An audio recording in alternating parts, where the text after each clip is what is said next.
Adu mulut sempat terjadi antara polisi dan salah satu pengunjung tempat hiburan malam di Palembang saat razia narkoba Selasa 8 April 2025 dini hari. Pengunjung ngotot menolak tuduhan. Ia membantah narkoba yang ditemukan polisi di lantai merupakan miliknya.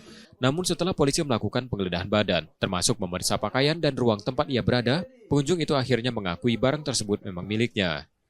Razia dilakukan tim gabungan dari Polda Sumatera Selatan dan Polrestabes Palembang. Petugas juga membawa alat tes urin untuk memastikan ada atau tidaknya penyalahgunaan narkoba.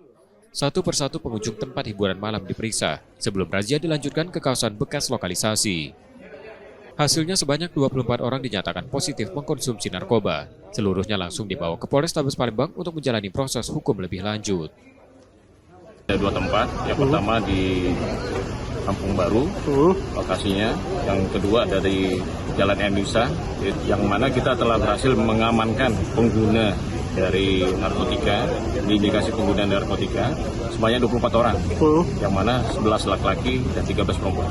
Bang, tadi juga ditemukan barang bukti narkoba, Bang? Untuk barang bukti, ada 3 butir. Ekstasi, Bang, ya? Ekstasi. Untuk yang kedapatan itu apa, Bang? Tindak lanjut, Bang? Tindak lanjut nanti yang indikasi positif akan kita lakukan rehab.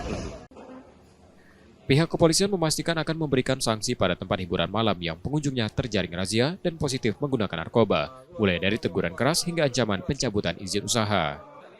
Reski Oktora, Muklas Diferensial, Kompas TV, Palembang, Sumatera Selatan.